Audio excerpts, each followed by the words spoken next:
O Senhor esteja convosco. Proclamação do Evangelho de Jesus Cristo, segundo Mateus. Naquele tempo, disse Jesus: Ai de vós, mestres da lei, fariseus hipócritas, vós pagais o dízimo da hortelã, da erva doce e do cominho, e deixais de lado os ensinamentos mais importantes da lei, como a justiça, a misericórdia e a fidelidade. Vós deveríeis praticar isto, sem contudo deixar aquilo. Guias cegos, vós filtrais o mosquito, mas engolis o camelo. Ai de vós, mestres da lei e fariseus hipócritas, vós limpais o copo e o prato por fora, mas por dentro estáis cheios de roubo e cobiça. Fariseu cego, limpa primeiro o copo por dentro, para que também por fora fique limpo. Palavra da salvação.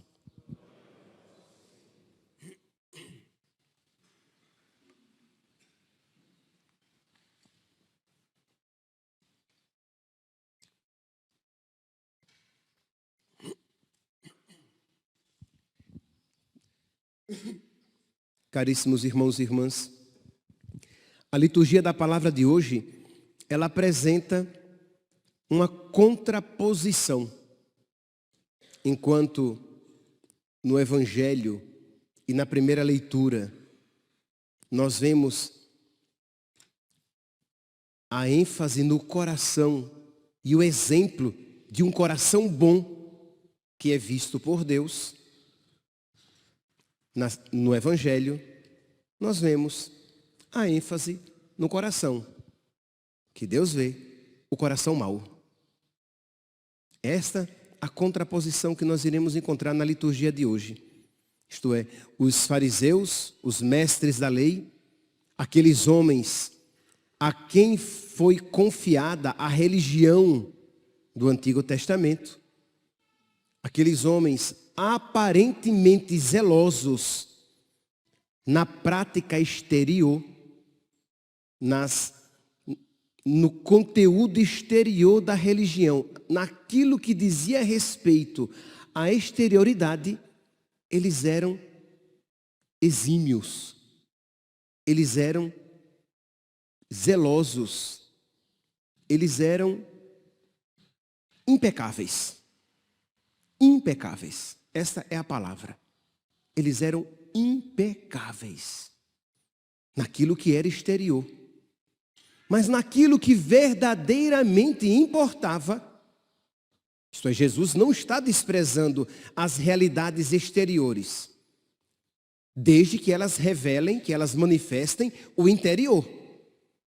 Porque senão, as realidades aparentemente impecáveis, as realidades exteriores, são de verdade detestáveis. Porque são falsas. São mentirosas, elas não procedem de um coração bom, de uma alma boa.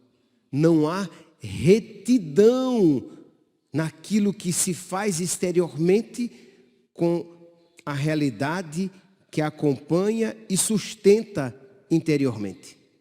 Então Jesus condena essa realidade e nós vemos a ênfase disso, por exemplo, na primeira leitura de hoje, 1 Tessalonicenses, capítulo 2, no versículo 4, São Paulo vai dizer, ele está falando aqui de tudo aquilo que ele fez e que ele faria.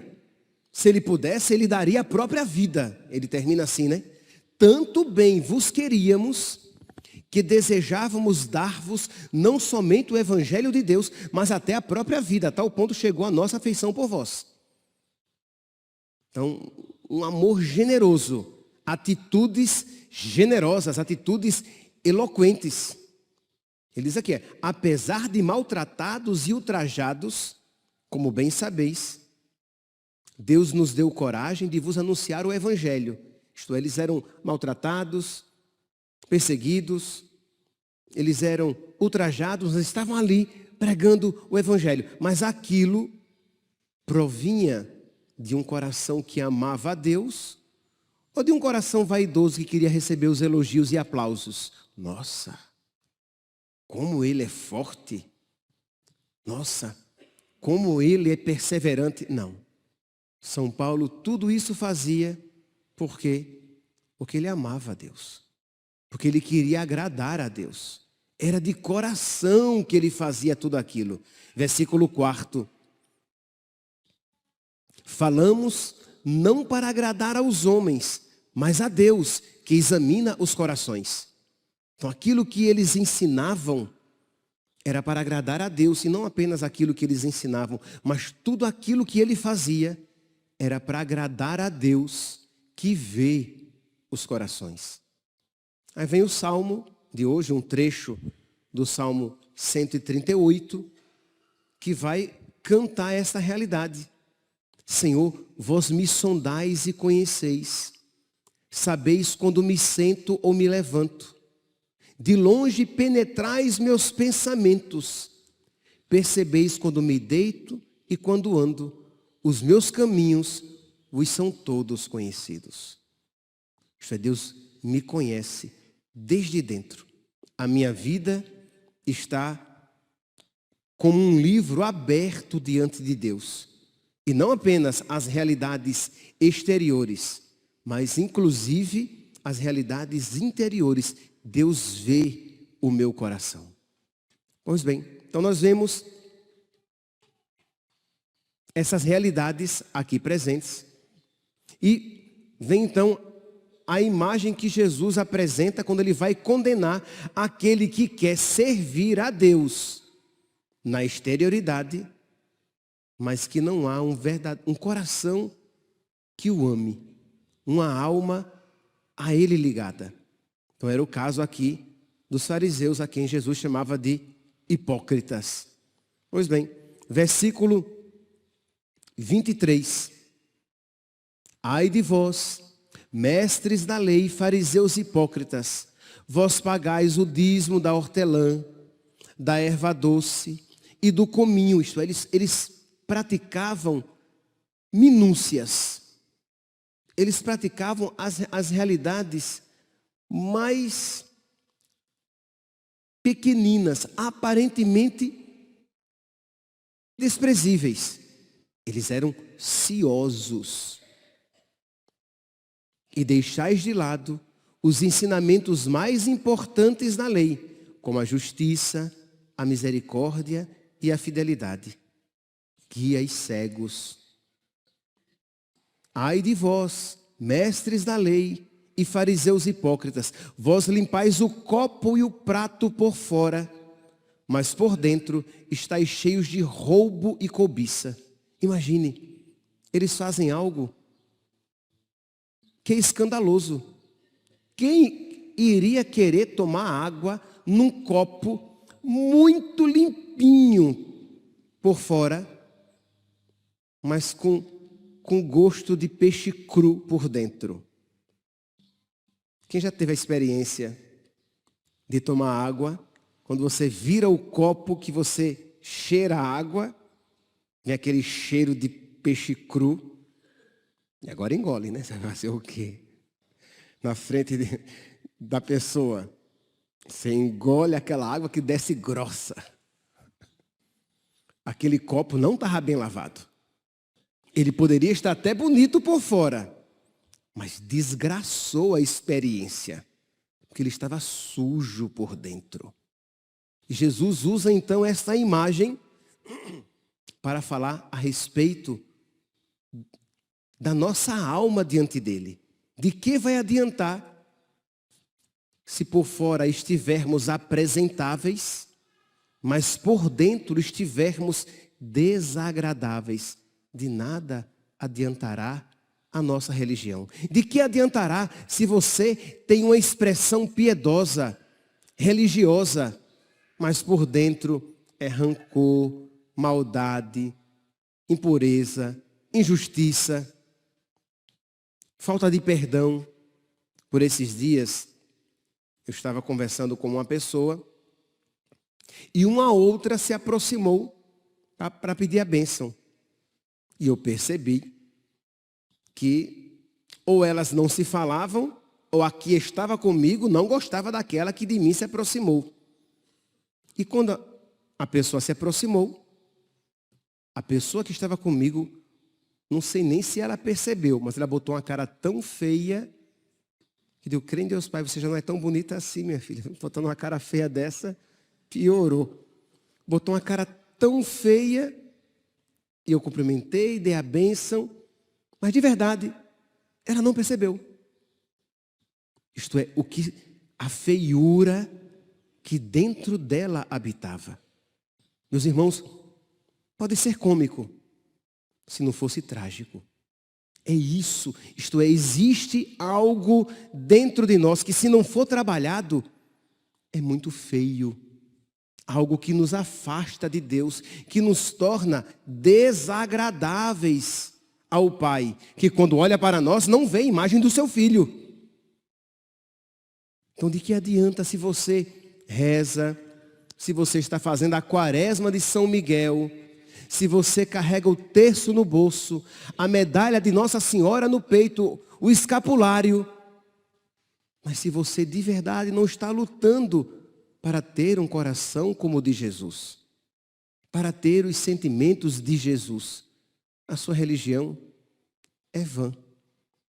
O seu relacionamento com Deus, ele é falso. A você se aplicará esta palavra triste: fariseu hipócrita, fariseu cego. Por quê? Porque você não está mudando o seu coração. Então, hoje é o dia, mais do que nunca, por causa aqui da palavra, de nós olharmos para dentro de nós mesmos e examinarmos o nosso coração. Como está o seu coração? Como você está lidando com as tentações de vaidade, egoísmo, rancor, inveja, competição, impureza, infidelidade?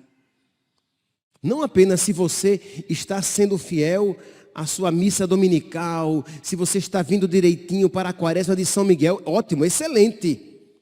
Mas veja que incongruência. Você está ali rezando o exorcismo com o padre, odiando o diabo, eu te odeio, Satanás. E você, eu não quero amizade contigo, vá para o inferno. Mas é da boca para fora, porque na sua alma você é amicíssimo dele. Está caminhando para onde ele está, para viver com ele por toda a eternidade. Veja que incompatibilidade, que incongruência, que escândalo. E é isso que a palavra de Deus nos adverte. Porque você pode parecer uma coisa por fora, mas ser uma outra coisa totalmente diferente por dentro. Então examine o seu coração. Olhe para dentro de você. Veja em que estado se encontra a sua alma. Mas, padre, e aí? Se eu olhar para dentro de mim e se eu vir toda essa feiura, o que é que eu vou fazer? Você vai apresentar a Jesus. Jesus não revela as nossas feiuras para que nós nos saibamos feios. Simplesmente. Jesus não revela o nosso pecado para que nós nos saibamos pecadores. Simplesmente. Deus não nos revela o nosso estado de desgraça para que nós nos saibamos desgraçados simplesmente. Não. Deus revela a nossa feiura, o nosso pecado e a nossa desgraça para curar e libertar. Ele quer curar o seu coração. Ele quer curar o nosso coração. Não é metáfora, meus santos. Jesus pode mudar os nossos corações pelo Espírito Santo. O amor de Deus derramado nos nossos corações pelo Espírito Santo Então peçamos o Espírito Santo. Peçamos o Espírito Santo quando ouvimos a palavra e essa palavra de alguma maneira revela a feiura dos seus sentimentos e você pede o Espírito Santo. Diz, vinde Espírito Santo e muda o meu coração. Porque eu não consigo mudar o meu coração. Eu não consigo retirar, arrancar do meu peito este coração de pedra e colocar um novo coração de carne, parecido com o coração de Jesus. Eu não consigo. Então você ouve a palavra e você suplica. Você recebe Jesus. Você está em estado de graça. Mas você sabe que o seu coração é ruim. Você está em estado de graça. Mas você sabe que o seu coração é como um cachorro raivoso que você está ali com ele amarrado. Que se você solta, ele faz desgraça. Não é um coração que ele age na moção do Espírito. Não, se você der um pouquinho de corda, ele age na raiva, na ira, no desequilíbrio, na carne. Então você recebe a Eucaristia e pede Jesus. Vamos trocar. Vamos trocar de coração. Me dá o teu, toma o meu. E Jesus, não porque é bobo, mas porque é bom, ele quer trocar. Quem aqui já não fez a experiência, né? Vocês sabem que eu, quando era criança, eu tinha uma fissura com borrachinha cheirosa, né? Já falei várias vezes da minha experiência com aquelas borrachinhas cheirosas de antigamente. Pois bem, então quando eu era criança, a minha borrachinha era aquela azul e vermelha. A azul que dizia que apagava caneta e a vermelha que apagava lápis. Então a minha borrachinha era aquela. Ou no máximo uma borrachinha branca. Mas a colorida, a cheirosinha, não. Então às vezes vinha um coleguinha, que eu achava que era bobinho, ia para ele, vamos trocar? Vamos trocar essa minha borrachinha feia pela sua borrachinha bonitinha? Essa minha borrachinha que mancha até o caderno na hora de apagar, pela sua borrachinha bonita, mais cara do que a minha. Normalmente, por mais bobinho que ele parecesse, ele não queria. Mas Jesus, não porque é bobo, mas porque é bom. Ele vai trocar o melhor pelo pior. E ele vai fazer isso, porque ele já fez isso. No admirável, Santo Agostinho usa a expressão admirável commercium, admirável troca. Ele trocou a sua divindade pela nossa humanidade. Quando ele se fez homem para nos fazer Deus. Ele participou da natureza humana para nos fazer participantes da natureza divina. Então ele já fez o mais. Quem faz o mais, faz o que é menos. Peçamos, Jesus, o Senhor já fez mais, então faz isso. Vamos trocar de coração. Me dá o teu coração, que ama com pureza, que serve com alegria, que não procura as aparências, que perdoa com facilidade, que até esquece, que ama com profunda caridade, que está disposto até, por amor, a perder a própria vida, como São Paulo, estou disposto até a perder a minha vida. Pois bem, Jesus, dá-me o teu coração e toma esse meu, que está engilhado como uma ameixa seca, enrijecido como uma pedra. Mas quando esse meu coração morto entrar em contato com o teu sangue, ele vai adquirir vida. E quando o teu coração vivo entrar em contato com esta minha alma morta, vai revivificá-la. Peçamos, meus irmãos, mas peçamos de verdade. Peçamos como quem sabe que desta graça necessita. E peçamos como quem sabe que Jesus quer que nós peçamos para que Ele venha a nos conceder. Pedi e vos será dado. Batei e vos será aberto. Procurai e achareis. Louvado seja nosso Senhor Jesus Cristo. Para sempre seja louvado.